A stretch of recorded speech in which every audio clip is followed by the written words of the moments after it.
បងប្អូនទាំងអស់គ្នាយើងចូលសាច់រឿងរបស់យើងរឿងអាម៉ាកើតតាំងពីនៅរស់រហូតដល់អាម៉ាស្លាប់រឿងនេះគឺជារឿងអ្នករាជធានីភ្នំពេញហ្នឹងតែខ្ញុំសូមអត់បញ្ចេញឈ្មោះណាបងប្អូនគ្នាខ្ញុំអត់បញ្ចេញឈ្មោះគាត់ទេដោយសារគាត់ហ្នឹងឯងគាត់អត់ឲ្យបញ្ចេញនិយាយទៅគាត់អត់ឲ្យបញ្ចេញអញ្ចឹងណាអញ្ចឹងសាច់រឿងរបស់គាត់គឺជារឿងខ្មោចរបស់អាម៉ារឿងហ្នឹងបើនិយាយទៅអ្នកណាដែលចង់បានទ្រព្យសម្បត្តិរបស់អាម៉ាខ្លះធ្វើអាយ៉ាប់ណារឿងនេះអត់វែងទេបងប្អូននេះតាមខ្ញុំស្ដាប់ទៅអត់វែងខ្លីតែមកថាខ្ញុំអត់បានឡាយហ៎តោះផ្ដើមនៃសាច់រឿងដំបូងគឺចេះតែដល់ផ្ដើមសាច់រឿងដែលពាក់ព័ន្ធជាមួយនឹងរឿងអាម៉ារឿងកើតឡើងសម្រាប់អ្នករាជធានីភ្នំពេញអ្នកដែលប្រាប់សាច់រឿងគឺគាត់បានឲ្យខ្ញុំបញ្ចេញឈ្មោះទេរឿងគឺដំបូងចេះតែដល់នេះនៅក្នុងតកូលគ្រួសាររបស់គាត់មានអាកុងហើយនិងអាម៉ាដែលមានបជនអាកុងបជន81អាម៉ា75តែអាម៉ារបស់គាត់គឺកាចខ្លាំងមែនទេអាម៉ាកាចទេតាំងពីគ្រួសាររបស់គាត់មករស់នៅក្នុងគ្រួសារធំបានន័យថាគាត់គឺជាចៅបកកើតរបស់អាម៉ាពីដំបូងឡើយគាត់មិនមែនជាអ្នកដែលរស់នៅក្នុងផ្ទះជាមួយនឹងអាម៉ាទេគាត់អ្នកនៅខាងកោះធំតែក្រោយមកនោះដោយសារតែគាត់នោះភ្លើងឆេះផ្ទះទៅក៏គាត់នឹងមកស្នាក់អាស្រ័យនៅជាមួយនឹងអាម៉ានៅពេលដែលគាត់មកនៅជាមួយអាម៉ាគាត់ក៏អត់ដឹងថាអាម៉ាកាចទៅថ្នាក់នឹងដែរគឺអាម៉ាកាចណាស់ទោះបីគាត់ចាស់ក៏ដោយតែអាម៉ាកាចខ្លាំងមែនទេតែថ្ងៃមួយហ្នឹងក៏អាម៉ាមិនដឹងថាគាត់និយាយលេងឬក៏គាត់និយាយមែនដោយសារអាម៉ាគាត់មានទ្រព្យសម្បត្តិច្រើនគាត់ក៏និយាយនៅអំឡុងពេលដែលគាត់កំពុងហូបបាយគាត់និយាយថាទ្រព្យសម្បត្តិណាឲ្យតែកូនណាទ្រព្យសម្បត្តិណាឲ្យតែចៅណាតែគាត់និយាយនោះគឺអត់ទាន់មានមេធាវីអីទាំងអស់ជាពាក្យសម្ដីដែលគាត់និយាយនៅក្នុងគ្រួសារយល់ទេគាត់ក៏និយាយតែក្នុងហ្នឹងសម្រាប់កូនរបស់អាម៉ាទាំងអស់គឺគាត់អត់បានលូកមាត់និយាយក្នុងរឿងលុយទាំងអស់នេះទេតែកូនចៅរបស់អាម៉ាក៏សុំអាម៉ា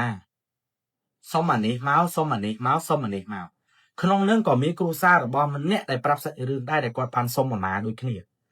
គាត់អត់សុំអាម៉ាច្រើនទេគាត់សុំជាលុយអាម៉ាចំនួន$12,000ដើម្បីធ្វើផ្ទះថ្មីពេលហ្នឹងអាម៉ាក៏គាត់បានឲ្យដែរអាម៉ាក៏និយាយថាឲ្យអញឲ្យ$12,000ទៅធ្វើផ្ទះតែមិនមែនឲ្យឥឡូវទេមិនដឹងពេលណាទេក៏គ្រប់គ្នានិយាយគ្នាលេងបន្តទៅក្រោយមកអាម៉ាគាត់ក៏អនិច្ចកម្មគាត់អនិច្ច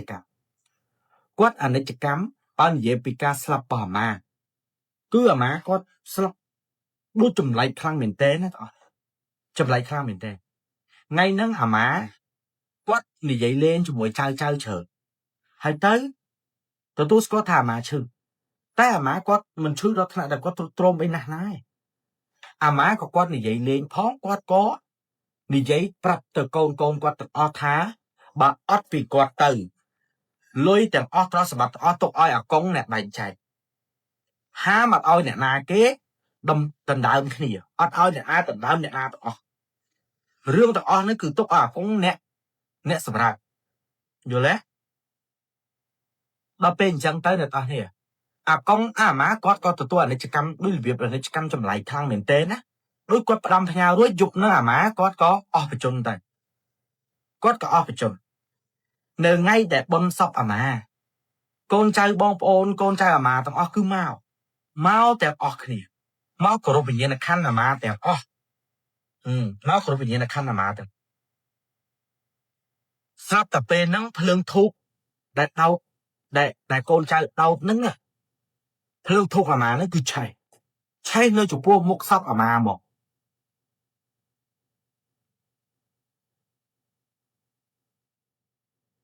ភ្លើងគឺឆេះនៅចំពោះមុខអាម៉ាបងប្អូនទាំងអស់នាំវាប្រលុតភ្លើងធូកអាម៉ាអត់ឲ្យឆេះសន្ធោសន្ធឹងពេកទេរួចក៏នាំគ្នាកម្មាទោសទៀតកម្មាទោសរហូតដល់ថ្ងៃយកអាម៉ាទៅបញ្ចុះសពអាម៉ាបញ្ចុះនៅក្នុងនៅស្រុកកោះធំយកទៅបញ្ចុះនៅស្រុកកោះធំតែថ្ងៃដែលហែសពអាម៉ាចេញទៅឡានដែលដឹកសពអាម៉ាដែលដាក់ក្តារមកឈួរអាម៉ានោះទៅជាឡាននឹងបែកកង់ទៅជាឡាននឹងបែកកង់ណាបែកកង់ត្រូវបដូរឡានដែលដាក់សពដូរឡានលឿនមកដើម្បីដឹកសពអាម៉ាយើងដឹងស្រាប់តែខ្សែចិនគេមិនឲ្យយឺតម៉ោងយឺតពេលវេលាទេក៏ដូរឡានដោយដើម្បីនៅក្នុងការដឹកសពអាម៉ាយកទៅបញ្ចុះរហូតទៅដល់ទីតាំងដែលបានបញ្ចុះពេលដែលបញ្ចុះសពអាម៉ាហើយ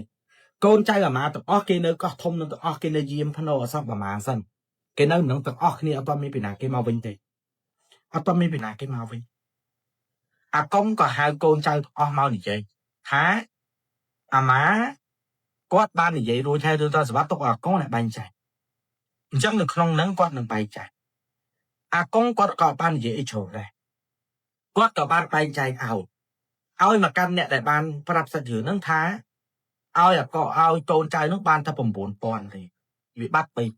3,000 តែពេលហ្នឹងគាត់ក៏អត់ទាន់បានទៀមទីអីដែរក្រោយនៅពេលប៉ុនសពអាម៉ាចប់សពគ្រប់ទើបអ្នកនឹងទៅសុំអាកុងថាអាកុងកាលអាម៉ានៅរស់អាកុងក៏លឺដែរថាអាម៉ាឲ្យខ្ញុំ 12,000 ក្នុងការធ្វើផ្ទះតែឥឡូវមិនក៏ឲ្យតែ 6,000 កុងនឹងក៏ប្រាប់ថាអញធ្វើតាមអាម៉ាហែងនិយាយទេអាម៉ាថាឲ្យហែង 9,000 គឺ 9,000 ដែរយល់ទេអត់មានរឿងអីដែលត្រូវតវ៉ាអត់មានអីត្រូវតវ៉ាដល់ពេលអញ្ចឹងទៅអាម៉ាអាកុងគាត់ក៏ឲ្យតាមអ្វីដែលអាម៉ាប្រាប់គាត់នឹងនៅតែទៀមទីរហូតតតែអាកុងនឹងថែមឲ្យ 2,000 ទៅវាបានតែ 11,000 អញ្ចឹងណាគាត់ដំបងរឿងហ្នឹងណាអ្នកដែលប្រាប់សាច់រឿងខ្ញុំគាត់ថាគាត់ទទួលខុសណាពេលហ្នឹងគឺគាត់អត់បានទៅគោរពជើងធូបអាម៉ាគាត់អត់បានទៅគោរពជើងធូបអាម៉ាចំនួន 3 ខែគាត់អត់បានទៅក្បែរធាតអាម៉ាភ្នោអាម៉ាអត់បានទៅទាំងអស់សូម្បីតែបនសពអាម៉ាក៏គាត់អត់បានទៅដែរគាត់ថាគាត់មានអារម្មណ៍ថាគាត់រៀបអន់ចិត្តគាត់ក៏អត់បានទៅយល់អត់ស្រាប់តែ3 ខែក្រោយមកហ្នឹងអ្នកនរគ្នា3 ខែក្រោយហ្នឹងគ្រួសាររបស់គាត់ក៏អត់ទាន់បានធ្វើផ្ទះដែរលុយអាម៉ានោះវាអស់លុយគេអករបស់អាម៉ានោះគាត់ចាយអស់ដល់ពេលគាត់ចាយអស់គាត់ក៏បានទៅសុំអាកុងដែរតែគាត់សុំម៉ាក់គាត់ប្រកាសគាត់សុំម៉ាក់គាត់ចឹងម៉ាក់គាត់ថាអញមានតែលុយអាម៉ាទុកឲ្យទេម្ដាយកូនចេះតែកឲ្យចឹងណាម្ដងដល់ឲ្យ 500 1,000 1,500 ដល់ឲ្យចឹងទៅ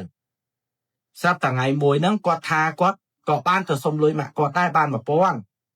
ថ្ងៃហ្នឹងគាត់ត្រឡប់មកវិញគាត់ក៏ជួបគ្រោះថ្នាក់ចរាចរណ៍គាត់ក៏បុកគ្នាចឹងទៅប្តីរបស់គាត់ហ្នឹងបុកនឹងឡានគាត់បុកមួយគេហ្នឹងក៏វាគ្រោះថ្នាក់ខ្លាំងប្តីគាត់ហ្នឹងក៏ចូលពេទ្យគាត់នឹងចូលពេទ្យដែរគាត់ក៏បានទៅមើលប្តីគាត់នៅពេទ្យដែរគាត់ទៅមើលប្តីគាត់នៅសម្រាប់នៅមន្ទីរពេទ្យហ្នឹងតែប្តីរបស់គាត់អត់ជាសោះគាត់ចំណាយលុយអីអស់ហើយប្តីគាត់អត់ជា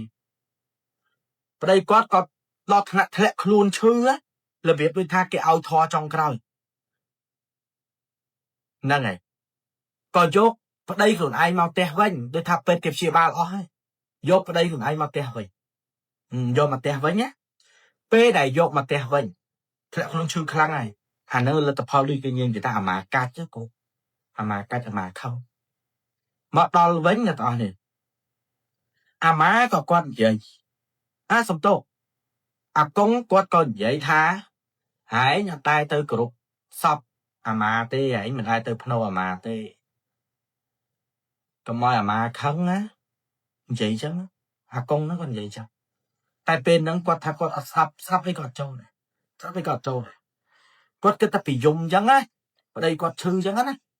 នៅក្នុងផ្ទះអាម៉ាហ្នឹងយកប្តីមកដាក់ក្នុងផ្ទះអាម៉ាហ្នឹងទេដល់តែពេលយប់ឡើងបន្តិចហ្នឹងប បងប្អូនគេទៅដេកទៅអីរៀងខ្លួនអស់វានៅតែគាត់នឹងកូនគាត់thìនឹងអាកុងទេដែលនៅមើលថែប្តីអញ្ចឹងណាមើលថែប្តីនៅណាកន្លែងស្ដាប់ណាស្ដាប់កូនស្រាប់តែគាត់នឹងកំពុងតែយកទឹកហ្នឹងមកជូតឲ្យប្តីជូតជើងជូតអីឲ្យប្តីជូតគាត់ចាប់ផ្ដើមព្រឺសបល់ខ្ញាក់គាត់ចាប់ផ្ដើមមានអារម្មណ៍ថាគាត់ព្រឺសបល់ខ្លាំងមែនទេគាត់ថាត្រជាក់ខុសផ្លៃធម្មតាខ្ញាក់អញ្ចឹងទៅតែគាត់អត់មកណាកូនគាត់ក៏វាដេកចិត្តហ្នឹងវាដេកលក់កូនវាដេកចិត្តហ្នឹងគាត់ក៏នឹកដើរទៅបិទភ្លើងនៅខាងក្រោយជាក្រានបាយក្រោយចឹងក៏ដើរទៅបិទអាកុងក៏គាត់នៅអាកុងអត់តសម្រាប់ទេដើរទៅបិទភ្លើងនៅក្រោយដើរកាត់បន្ទប់អាម៉ាកូនដើរកាត់បន្ទប់អាម៉ាគាត់ដើរទៅបិទភ្លើងហើយគាត់ដើរមកវិញពេលដែលគាត់ដើរមកវិញណាដឹងគាត់និយាយថាមិនអត់អាម៉ាឈរនៅចំមុខបន្ទប់ហ្នឹងណានៅខាងក្នុងបន្ទប់ហ្នឹងណាទ្វារវាបើកអាម៉ាឈរនៅក្នុងបន្ទប់ហ្នឹងណាតាមសលឹងមើលគាត់ដើរមក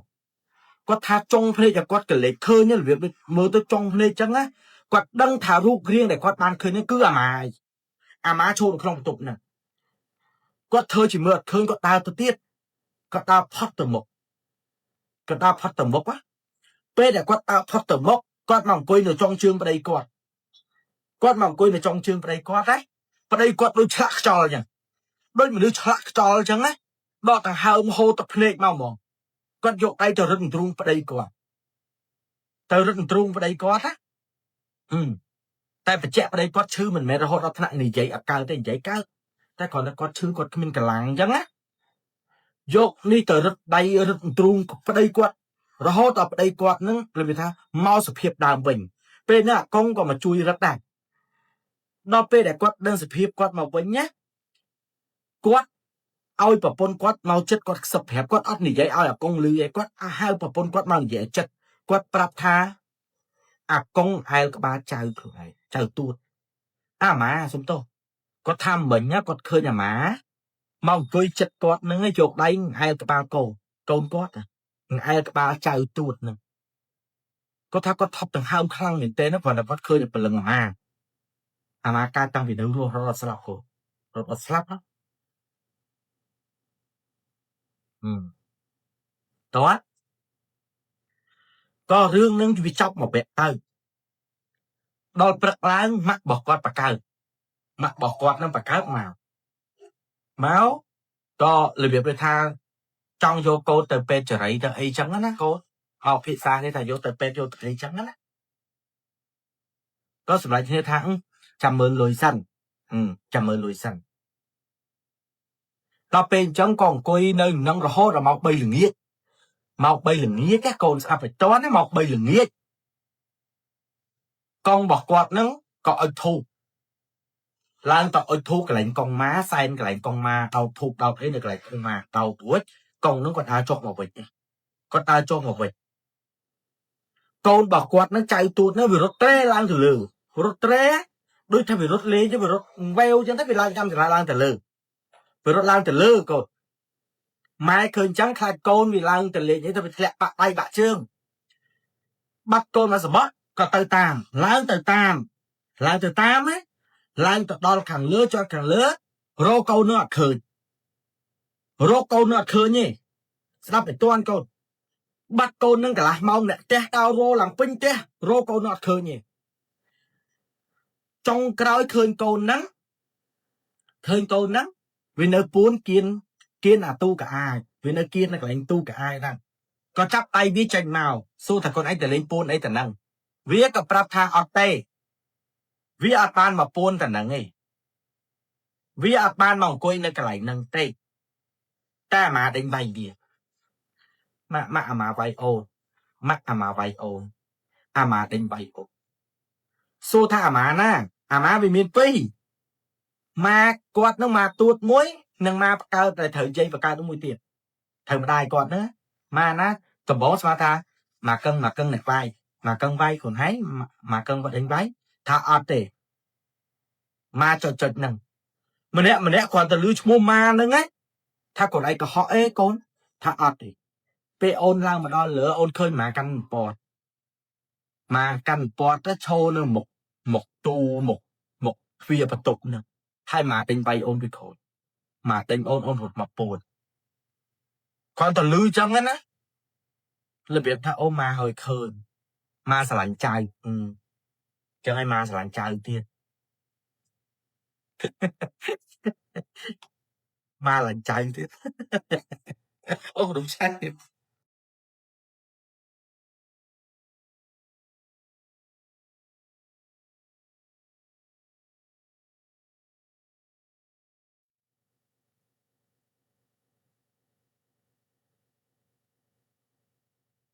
ដល់ពេលនិយាយហើយពួកគាត់ទាំងអស់គ្នាក៏និយាយថាបន្ទោសហើយអត់ដែរទៅភ្នោអត់ដែរទៅអីទេហើយអត់ដែរទៅភ្នោមកถึงភ្នោអីទៅរៀងព្រោះ1 2 3ចឹងណាគាត់ហ្នឹងក៏ដឹងកំហុសថាគាត់ហ្នឹងអត់បានទៅដោយសារតែរឿងលុយ1000ទៀតគាត់អត់បានទៅចឹងគាត់ក៏យំសោកចឹងណាកងក៏គាត់និយាយតែចាអញមិនចង់និយាយទេប្រហែលប្រហែលជាមួយខែមុន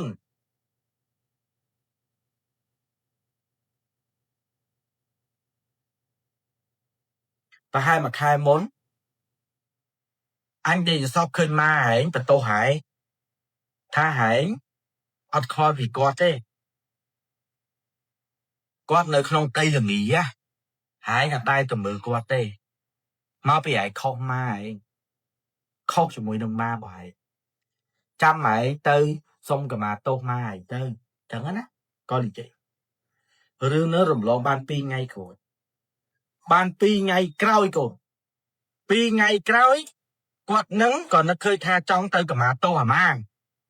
ចង់ទៅកម្មាទោសកូនចង់ទៅកម្មាទោសអាម៉ាគិតពីយប់ថាអូស្អែកអញទៅសុំកម្មាទោសម៉ាហើយយប់ហ្នឹងក៏ដេកនៅហ្នឹងប្តីក៏នៅហ្នឹងកូនអីនៅហ្នឹងដេកជុំគ្នាគាត់ក៏ដេកដែរគាត់ដេកនៅចិត្តហ្នឹងដូចគ្នាកូនស្លាប់ហើយតន់ដេកនៅហ្នឹងជុំគ្នាក៏គិតនិយាយជាមួយប្តីមួយអីរួចហើយថាចង់ទៅសុំតាកម្មាទោសអាម៉ាហ្នឹងស្រាប់តែដេកយប់ឡើងអាណាដេកម្នាក់ឯងវើយប្រយ័ត្នម៉ែប្រាប់ណាអ្នកដេកម្នាក់ឯងណាយ៉ាត់ម៉ែក៏ប្រាប់ស្រាប់តែគាត់ដេកគាត់ក៏ឃើញអាម៉ាឃើញអាកុងឮសូរព្រីព្រុស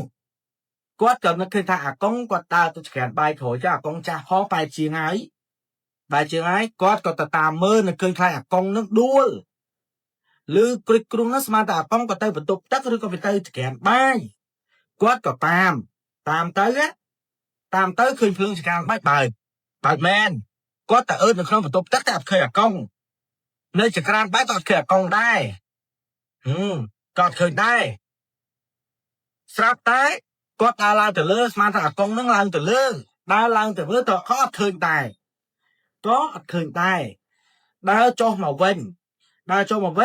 មកមើលកន្លែងអាកុងដែលគាត់សម្រានហ្នឹងក៏អត់ឃើញអាកុងទៀតស្ដាប់ឲ្យទាន់ណាកូនអត់ឃើញអាកុងទៀតគាត់ឆ្ងល់ថាតាទៅណាទំទៅលឺព្រីព្រុសមិញគាត់ទៅណាបាត់ហើយគាត់មិនឆ្លេឆ្លាគាត់ដើររោទៅកន្លែងនេះគាត់ឃើញទៅកន្លែងនោះគាត់ឃើញទៅកន្លែងនេះគាត់ឃើញទៅមិនក៏អត់ឃើញដែរកូនគាត់អត់អស់ចិត្តគាត់បើកទ្វារខាងក្រៅបើកទ្វារចេញទៅខាងក្រៅទៅរោខាងក្រៅគាត់បើកទ្វារចេញទៅរោខាងក្រៅរោអត់ឃើញគាត់ដើរចូលមកវិញអាកុងអង្គុយនៅលើប៉ាអ៊ីអង្គុយនៅលើប៉ាអ៊ីចាគាត់ក៏ដើរទៅសួរថាកុងឯងគាត់ពាក់ឈុតដេកគាត់ឈរជ្រែងចង្កេះគាត់សួរកុងថាកុងឯងមកពីណាមិនខ្ញុំដើររោកុងឯងអត់ឃើញដឹងគាត់និយាយថាមិនអត់គាត់ថាអញអត់ទៅណាទេអញអង្គុយនៅហ្នឹងតាហើយធ្វើដូចមើលអញអត់ឃើញថាខ្ញុំបើខ្ញុំរោកុងឯងអត់ឃើញមែនអញអង្គុយនៅហ្នឹងអញឃើញឯងដើរចុះដើរឡើងមកអញណាអញហៅឯងក៏ឯងមិនឆ្លើយស្រាប់តែតន់ណាហៅឯងក៏ឯងមិនឆ្លើយហើយដើរចុះដើរឡើងទៅហើយអញ្ចឹងណានៅតែប្រកែកគ្នាថាអត់ទេខ្ញុំឃើញកងឯងចេះឃើញឯងចុះប្រកែកគ្នា1 2 3 4 5ប្រកែកចុះប្រកែកឡើងគាត់រៀងខឹងអាកុងគាត់ដើរដេកគាត់ដើរម្ដងកន្លែងទេស្មាតោហ៎កូនស្មាតោគាត់ដើរមកដេកគាត់មកដល់ភ្លាម គាត់ក៏និយាយថាកង់វេគាត់ប្រាប់ប្តីគាត់ថាកង់វេខ្លួនឯងពួកគាត់ចាស់វេនិយាយអត់តផុតពីមាត់ទេកូននិយាយអត់តផុតពីមាត់ទេដឹងគាត់នឹងនិយាយថាមិនអូយោ impossible គាត់ថានិយាយអត់តផុតពីមាត់ទេណាលឺសូពុបនៅចុងជើងណាលឺសូពុបគាត់អើតមើលគាត់អើតមើលគាត់តែអើតមើលព្រាមមែនក្បាលអាម៉ាលមៀលមកប៉ុណ្ណឹងក្បាលអាម៉ា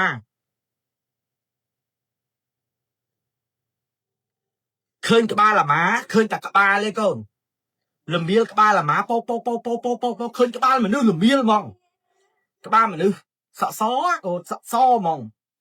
ក្បាលលមៀលផ្លុកកូនលើឃើញលមៀលមកដូចគេតតបាល់អញ្ចឹងគាត់ស្រែកឡើងបាត់មាត់កូនគាត់ស្រែកឡើងបាត់មាត់គាត់ស្រែកឡើងបិទមាត់ដឹងគាត់និយាយថាមិនអត់ពេលដែលគាត់កំពុងស្រែកហ្នឹងណាពេលដែលគាត់កំពុងស្រែកហ្នឹងគាត់ឃើញអាម៉ាអង្គុយនៅពីលើស្មាអាកុងអាម៉ាអង្គុយពីលើក្បាលអាកុងណាហើយអាម៉ាមើលមកគាត់អាម៉ាមើលមកគាត់ភ្នែកអាម៉ាស្រក់ឈាមមកហ្មងហូរឈាមដូចគេបាញ់ទឹកទយោចឹងចេញពីភ្នែកអាម៉ាមកគាត់ថាស្រួលគាត់រៀបទៅយើងនិយាយថាស្លត់ណា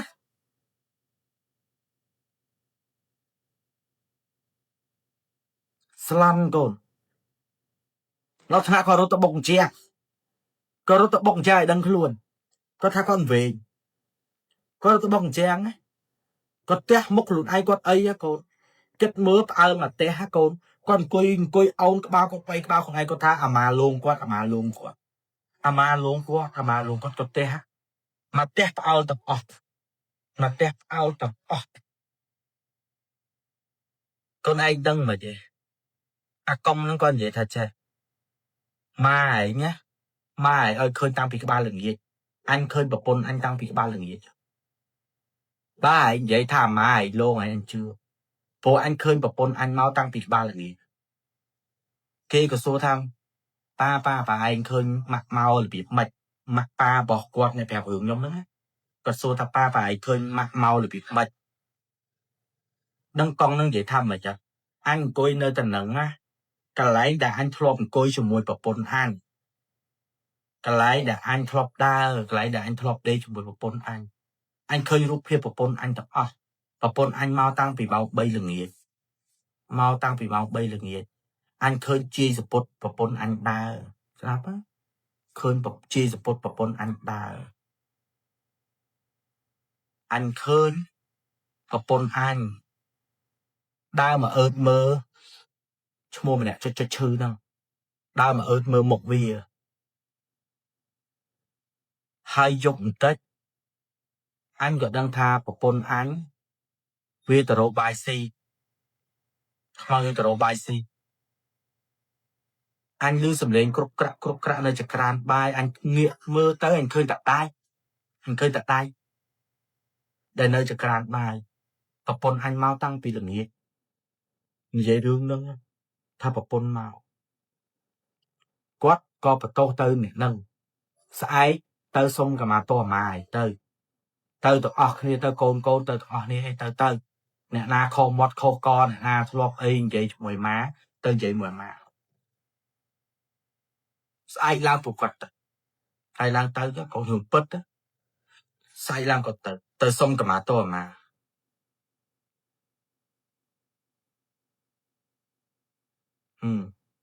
ទៅសុំកម្មាទោសអាម៉ា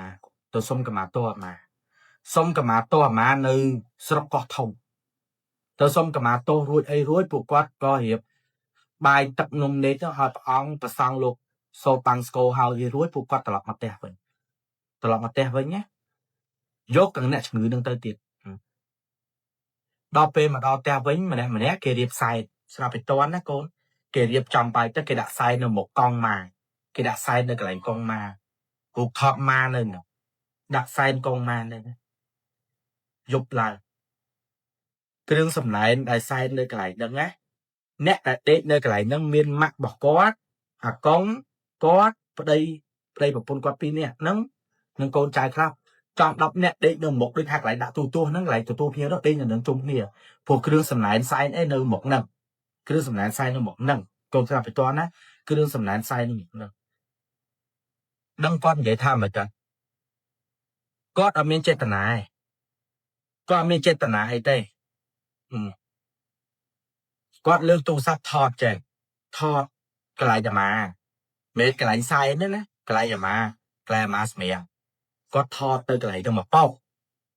ថតទៅមកប៉ោចឹងណាគាត់ក៏បានយកមកពិនិត្យមើលដែរគាត់ថតមកប៉ោរួចគាត់យកទៅទូរស័ព្ទចុះ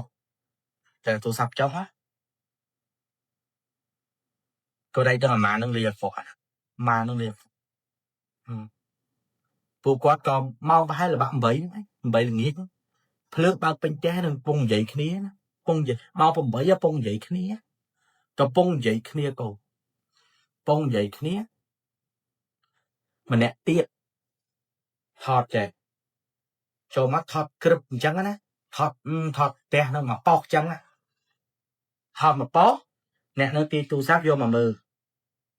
មើលចុះមើលឡើងស៊ូមចុះស៊ូមឡើងស៊ូមទៅស៊ូមមកស៊ូមទៅស៊ូមមកបងហើយជួយមើលអញតិចមើលម៉ាក់ម៉ែជួយមើលតិចមើលកូនឯងដឹងឃើញអីហ៎ដឹងឃើញអីហ៎កូនឯងដឹងឃើញអីហ៎ពាក់កណ្ដាលកណាត់ខ្លួនអូយពាក់កណាត់ខ្លួនត្រឹមនឹងកូនពាក់កណាត់ខ្លួនត្រឹមនឹងណាកូនឯងយល់ពាក្យផ្ទះអាផ្ទះបរិយពីដើមអាផ្ទះបរិយយើងធ្វើកាលមុនមានឡៅទឺអាផ្ទះបរិយមានឡៅទឺជំនាន់មុនគេធ្វើមានឡៅទឺអាចន់ឡៅទឺហ្នឹងណាកូនហាក់ឡើងកញ្ចក់មុខជន់ឡៅទឺ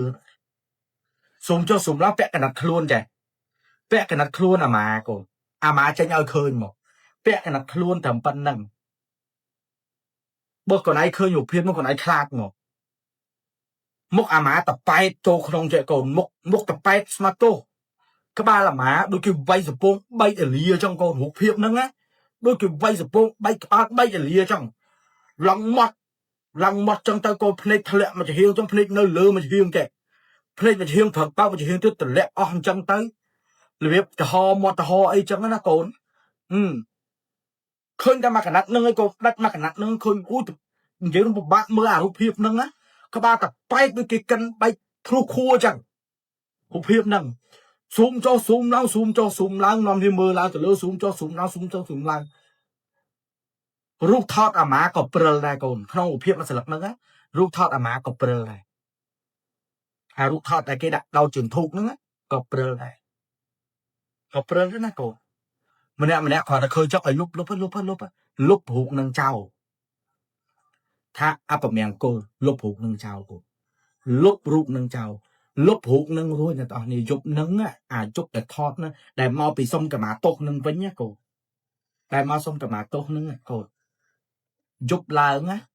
អាកុងអ្នកងើបដើរទៅនិយាយនៅមុខរូបថតអាកុងណាដើរទៅនិយាយអូនអើយបើទៅហើយកុំប្រកែប្រកាន់កូនចៅកុំធ្វើឲ្យកូនចៅខ្លាចកុំដាក់បដាសាកូនចៅចឹងអីនិយាយជាមួយអាម៉ានិយាយជាមួយថតណានិយាយរួចដើរមកដល់កន្លែងតុកសែនណាចាក់ទឹកតែឲ្យប្រពន្ធចាក់ទឹកតែហ្នឹងតែឯងចូលចិត្តអូនអើយតែឯងចូលចិត្តចាក់ទឹកតែឲ្យប្រពន្ធមកកែវរួច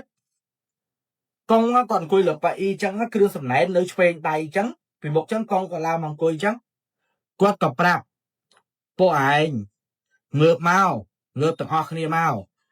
សួរប៉ាឯងងើបទៅអីងើបមកបាញ់ឲ្យងើបមកឲ្យធូបសុំសាពះអាម៉ាឯងទៅអាម៉ាឯងទទួលយកគ្រឿងសំណែនដែរទទួលយកកម្មាទោសឯងហើយតនអាម៉ាឯងកំពុងអង្គុយនៅមុខហ្នឹងម៉ែប៉ាឯងឃើញមែនអញឃើញប្រពន្ធអញអង្គុយនៅក្នុងអង្គុយលើកៅអីតុកសំណែនហ្នឹងហើយទៅឲ្យធូបទៅសុំកម្មាទោសទៅក្រៅសាពះបាតជើងអាម៉ាឯងទៅម្នាក់ងើបឲ្យធូបសុំកម្មាទោសសុំកម្មាទោសអាម៉ាសុំកម្មាទោសអាម៉ាហ្នឹងសុំកម្មាទោសអាម៉ាឲ្យរួចកងនឹងគាត់និយាយថាមិនបើកទ្វារឲ្យអាម៉ាឯងទៅកន្លែងដែលអាម៉ាឯងត្រូវទៅបើកទ្វារក្រាក់ប្តីតាមដូចគាត់មើលឃើញហ្នឹងតាមសន្លឹងមើលទ្វារកូនសំណោះហ្មងណា có ta mơ thuê tha tổng bồn quạt tới hai lên bạc cai bạc can cốt chạy này rồi biết có ta mơ trong tao mà sợ bỏ trong mà có đòi bật phia à mai tới ba tay à mai tới ba tay vô lẽ hay sẽ cái đứa mà vô mày tập pan năng này cổ cấp thầm pan hử đi khay thì nên khay ra hử đứa mà ca tao về đâu rồi đó slap chẳng cùng trong ăn kia kho bò nè slap cùng trong bàn ấy cô ơi trong bàn ấy là bò nè slap nâng cổ thấy là trong bàn với của bà ai cô và phụ quản ao thì nhưng cũng trong bàn lùa khổ chứ sao giờ qua dưới mình tập năng tê tao nhé chứ ai nơi một ngày tiết để dừng tiến phụ ấy ai tới nhầm thời kho đồng nạ cùng cho mơ thành nhầm so hưởng phần nào của nhầm thời đã cho không nạ cùng ấy tiết đâu trời đó ok tao anh này phần này thì đây sao rồi phê phê